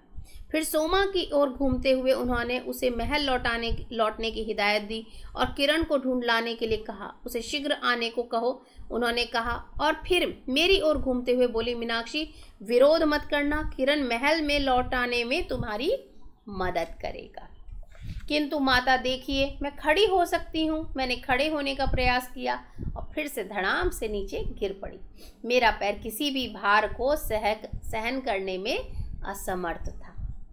क्या तुम मेरी अवज्ञा करोगी? उन्होंने आश्चर्य से पूछा। मैंने ना में सिर हिला दिया कि नहीं माता, आप जैसा कहोगी मैं वैसा ही करूंगी। फिर तुम अपने पैरों को आराम दोगी, कम से कम आज एक दिन के लिए तो। शीघ्र ही सोमा किरण के साथ आ पहुंची। जब उसने मेरी अवस्था देखी, उसके चेहरे पर चिंता की लहर जाग उठी। और ठीक हो जाएगी किरण, चिंता मत करो। किरण के मन में जो मीनाक्षी है उसके लिए थोड़ा प्यार है, वो उसे पसंद करता है। तो उसने जब मीनाक्षी को इस अवस्था में देखा, और इस बात के बारे में माता सीता को भी थोड़ा अंदाजा है, तो वो कहती हैं चिंता मत करो किरण, वो ठीक हो जाएगी, किंतु तुम उसे सावधानी से ले जाकर उसके कक्ष तक छोड़ दो। कम से कम कल तक उसे अपने पैर पर कोई भार नहीं देना चाहिए। और सोमा, तुम दिन में कई बार उसके टखने पर ये जो मलहम उन्होंने दिया है औषधियों का, इसको लगाती रहना। किरण ने मुझे उठाने की कोशिश की तो मैं पीछे हट गई। मेरे पिता के अतिरिक्त आज तक किसी भी पुरुष ने, व्यक्ति ने मुझे स्पर्श नहीं किया था। यह मेरे लिए कठिन था। मैंने विरोध किया। दुविधा में से मैंने माता की ओर देखा। उन्होंने मेरे कान में फुसफुसाया, यह केवल किरण ही है जिसके कारण मैंने उसे बुलाया है। तुम भी उसे भली भांति जानती हो। भाई के जैसे विरोध ना करो, कल तक तुम बेहतर हो जाओगी। जैसे ही हम सब जाने लगे, माता उसी स्थान पर बैठ गई जहाँ दिन रात उन्होंने ध्यान किया था। माता, सोमा ने विरोध किया, क्या आप नहीं आ रही? आपको कल सुबह से कुछ भी नहीं, आपने कल सुबह से कुछ भी नहीं खाया। माता मुस्कुराई, चिंता मत करो, चिंता ना करो सोमा, मैं फिर से अंतर ध्यान नहीं होंगी, लेकिन जाने से पहले कुछ समय में यहाँ एकांत में व्यतीत करना चाहती हूँ। मैं अधिक समय नहीं लूँगी। उनका चेहरा गंभीर हो गया। सोमा अब भी उन्हें छोड़कर जाने में हिचकिचा रही थी, किंतु माता ने मना किया और इशारा किया, हमें चले जाना चाहिए। मैं शीघ्र ही आ जाऊंगी, उन्होंने कहा। हमें उनकी आज्ञा का पालन करना था, इसलिए अनिच्छा से उनके बिना ही महल में वापस लौट गए। अपने वचनों का पालन करते हुए माता शीघ्र ही महल में उपस्थित हो गई।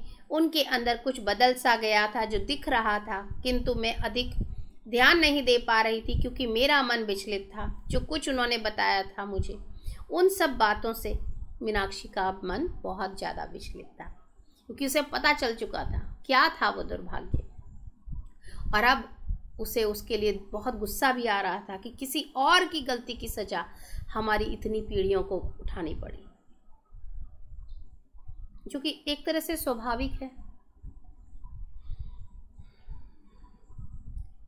सोमा ने मुझे अपने कमरे में देखा, जहां मैं अकेले बैठकर अपने बचपन की सभी बातों का अवलोकन कर रही थी। बहुत सी घटनाएं जिनका तात्पर्य अब मैं साफ समझ पा रही थी, पिताजी की कही बातें और घटनाएं जिनका टिप्पणियां जितनी भी थी, इनका अर्थ अब जान पा रही थी, क्योंकि पिताजी उसको कभी भी कुछ भी सीधे सीधे नहीं बताते थे। हर चीज वो कहते थे कि ना ही जाने तो, जो मैं परेशान हो रहा हूं ये परेशान क्यों हो। मैं एक शापित व्यक्ति की वंशज हूँ, यह महसूस करना बहुत दर्दनाक था। जो व्यक्ति जिसने सबसे शर्मनाक काम किया था, मुझे एहसास हो रहा था कि कैसे कुछ महाराजाओं ने ऐसे शापित परिवारों को संरक्षण दिया होगा।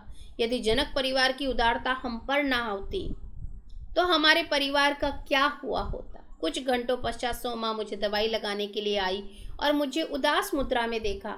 मैं अपने आंसू रोक नहीं पा रही थी, अपनी लाल सूजी आंखों और बिखरे हुए स्वरूप को मैं छिपा नहीं पा रही थी। मीनाक्षी, उसने अचरज से कहा, क्या अब भी बहुत दर्द हो रहा है? मैंने अपने सिर को हिलाकर ना कहा।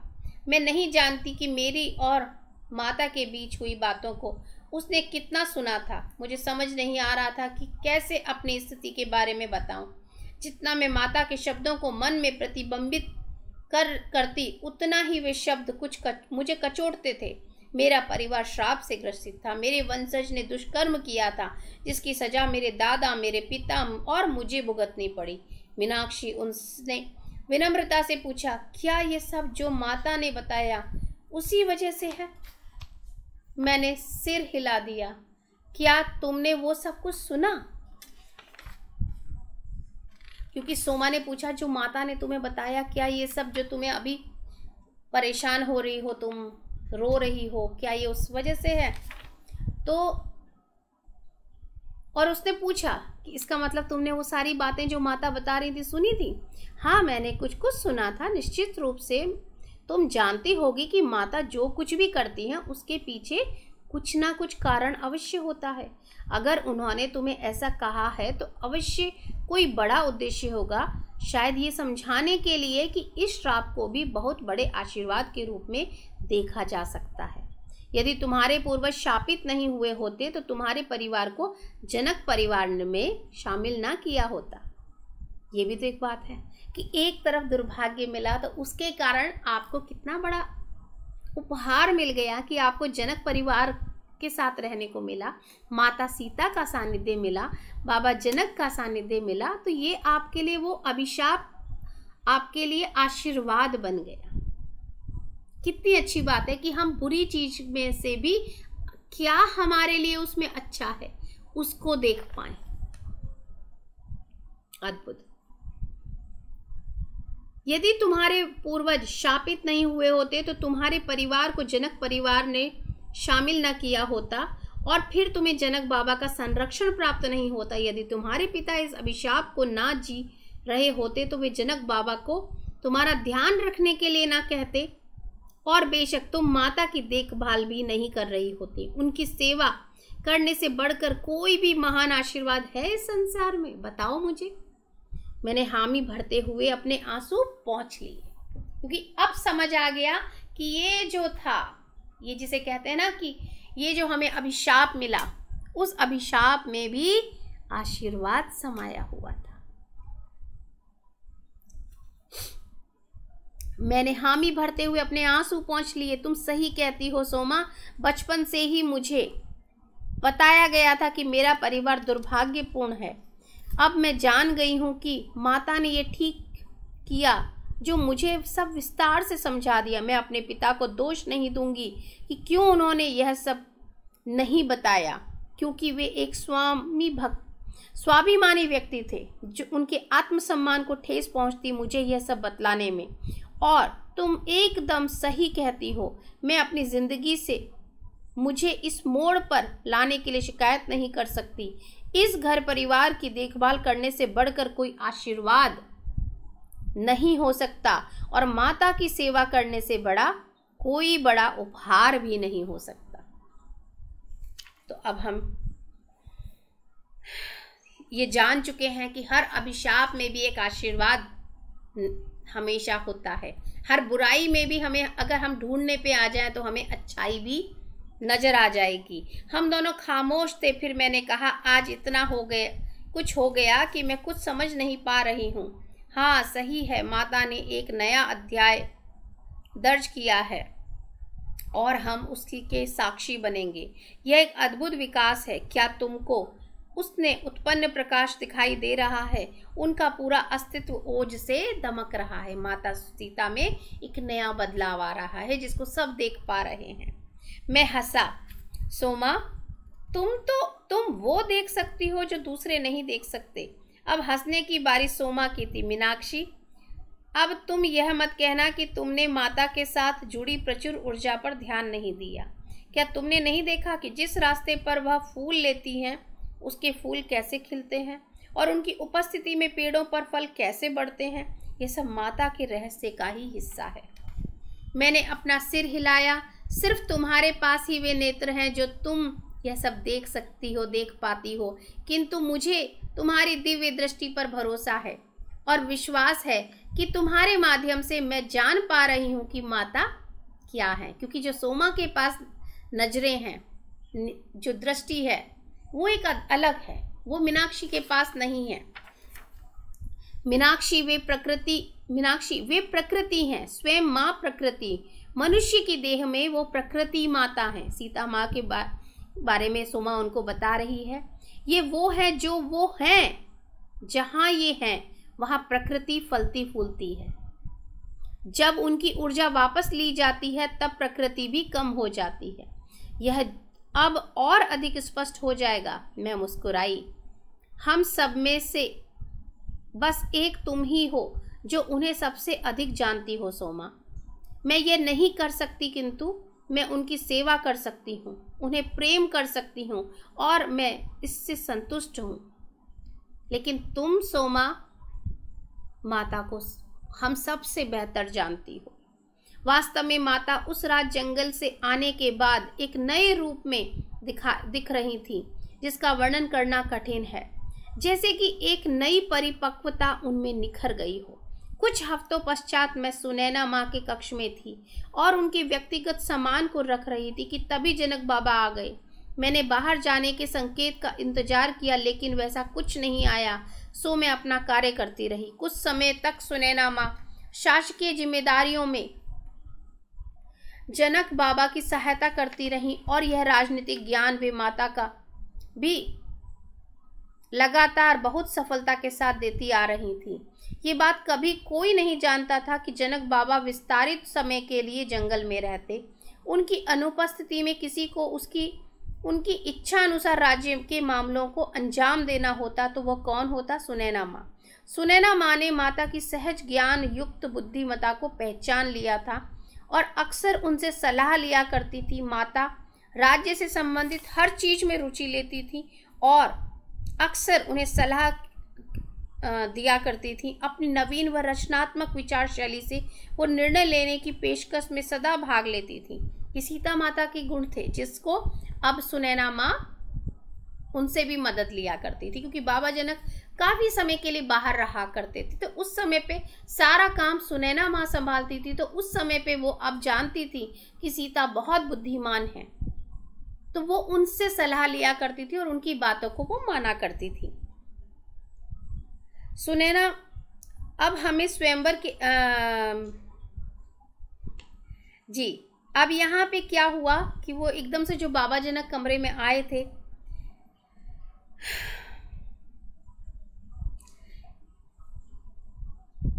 वो अब बात कर रहे हैं कि हमें अब सीता के स्वयंवर की तैयारी करनी चाहिए। सीता बड़ी हो चुकी है, क्योंकि जो प्राचीन काल में जो परंपरा थी जिसमें नव युवती को अधिकार दिया जाता था कि वह अपने लिए अपना वर स्वयं चुन सके।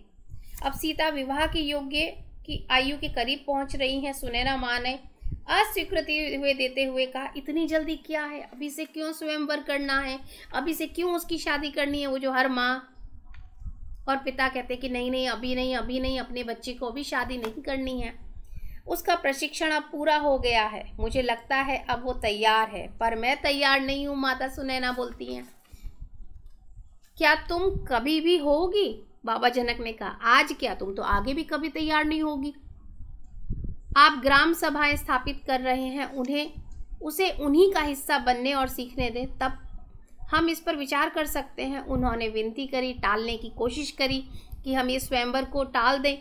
यह बात आपने अच्छी कही है। जनक बाबा ने स्वीकार किया, हर ग्राम सभाओं की स्थापना के काम को शीघ्रता से करेंगे, किंतु आपको और मुझे स्वयं को तैयार करना होगा, क्योंकि मुझे लगता है कि उसकी विदाई का समय अब नज़दीक आ रहा है। तो अपने मन को पक्का कर लो, टालने से काम नहीं चलने वाला। चूंकि जनक बाबा शासकीय सत्ता को ज़्यादा से ज़्यादा छोड़ रहे थे, उनका विचार था कि प्रत्येक ग्राम सभा में स्थानीय परिषदों को स्थापित कर सके, ताकि ग्रामीण अपनी स्थानीय मामलों का समाधान खुद कर सके। वो नहीं चाहते थे कि सब कुछ राजा एक ही करता रहे। अलग अलग गांवों में भी वहाँ के लोगों को चुन के एक समिति बनाई जाए, ताकि वो अपने कामकाजों को वहाँ पे कर पाए। विचार विमर्श से ही कर लेते हैं। यह एक उच्च कोटि का विचार था, जिसे शुरू में उसके मंत्रिमंडल ने अस्वीकार कर दिया, किंतु जनक बाबा का निश्चय अटल था। मैंने उन्हें कई बार कहते सुना था कि लोगों को स्वयं पर शासन करना आना चाहिए, किंतु वे अभी तैयार नहीं है। यह लगातार मिलने वाली प्रतिक्रिया थी। तब हमें उन्हें तैयार करने में मदद करनी होगी। यह भविष्य का तरीका है, आने वाले समय में उपयोग की पद्धति होगी। लोगों को स्वयं अपने समुदाय के लिए के मामलों का प्रबंध करना सीखना चाहिए। ये बाबा जनक उस समय से ही लोगों को तैयार करना चाहते थे, किंतु इस विचार से ऋषिगण प्रसन्न नहीं थे। एक समारोह में आश्रम के सभी अध्यक्षों के मध्य हुई चर्चा का विषय इस मुद्दे पर आ पहुंचा और तीखे विवाद के मध्य जनक बाबा सीता की ओर मुड़े और उसका वक्तव्य जानना चाहा।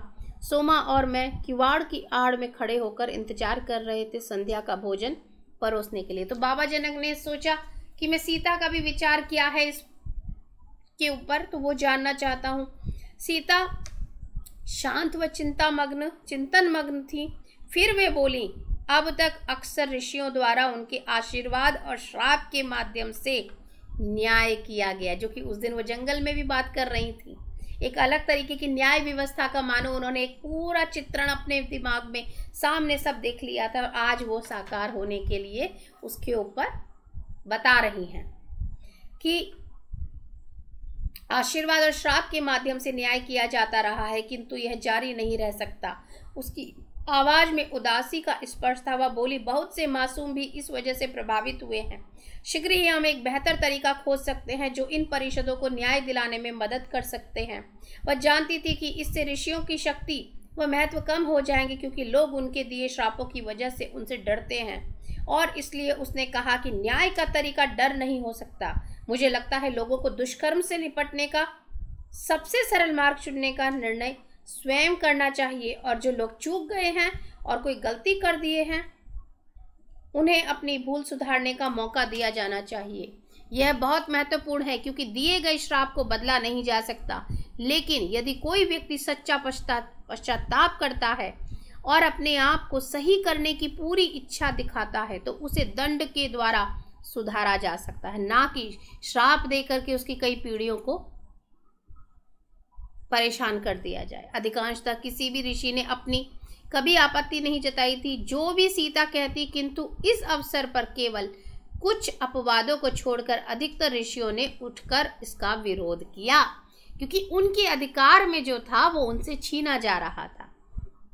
जनक बाबा ने हस्तक्षेप कर सख्ती से कहा, मैं सीता से पूरी तरह से सहमत हूँ, लेकिन शायद समाज अभी इसके लिए तैयार नहीं है। इसलिए इस परिषद को संगठित करने का प्रयास कर प्रत्येक गांव को उनके स्थानीय मामलों के लिए सीमित जिम्मेदारी देने का प्रयास करें। यह नई शुरुआत होगी। उन्होंने आश्रमों के मंत्रियों और अध्यक्षों को आश्वासन दिया कि इस नई कार्यशैली से उनके अधिकार कमजोर नहीं पड़ेंगे, जिसकी कि उन्हें चिंता हो रही थी। मंत्रियों को नई परिषदों को देखना होगा और ऋषिगण समाज के लिए नैतिकता निर्धारित करेंगे। कम से कम इस समय के लिए श्राप की शक्ति यथावत रहेगी। तो उन्हें अपनी शक्ति थोड़ी कम होती दिख रही थी कि अगर ये रूल वो करेंगे तो हम सभी को, ऋषियों के पास उनको लगा कि हमारी इम्पोर्टेंस कम हो जाएगी, इसलिए वो विरोध कर रहे थे। तो अब हम यहीं पे ये आज का हमारा सीतायन का पाठ समाप्त करेंगे। आज का थोड़ा ज़्यादा लंबा हो गया, लेकिन मुझे आज ये ख़त्म करना था क्योंकि इसके बाद बहुत रोचक आ रहा है माता सीता का विवाह, जिसका संकेत बाबा जनक दे चुके हैं। स्वयंवर की तैयारी करनी चाहिए। उन्होंने बोला माता सुनैना तैयार नहीं है, वो अभी आनाकानी कर रही, नहीं अभी तो छोटी है, अभी क्या करना है, थोड़ा समय और दे सकते हैं। लेकिन बाबा जनक बोले क्या, तुम्हें अपने मन को पक्का करना होगा, क्योंकि ये तो सत्य है, इस सत्य को हम नहीं जुटला सकते, तो ये तो होना ही है। तो अब हम अगले अध्याय में पढ़ेंगे माता सीता के विवाह के बारे में। और अब हमारे सामने कौन आने वाले हैं? भगवान प्रभु श्री राम। तो अब हम यहीं पे समाप्त करेंगे। तब तक के लिए आप सभी माता सीता को इसी तरीके से याद कीजिए, उनकी पूरी चेतना के साथ जुड़िए और इस अध्याय को बहुत अच्छे से सुनिए। ये वो सारी कहानियाँ हैं रोचक, जो माता सीता की अनकही कहानियाँ हैं। मैं उम्मीद करती हूँ आपको ये सब बहुत पसंद आ रहा होगा, क्योंकि मुझे पढ़ने में आपके साथ बहुत मज़ा आ रहा है। इसीलिए मैं पूरा रीड कर रही हूँ, एक एक शब्द रीड कर रही हूँ, क्योंकि मैं हर बार एक बार पढ़ चुकी हूँ, उसके बाद भी मैं ऐसे पढ़ रही हूँ, सब एक एक नया शब्द लग रहा है। तो उम्मीद करती हूँ आपको भी उतना ही आनंद आ रहा होगा जितना कि मुझे आ रहा है।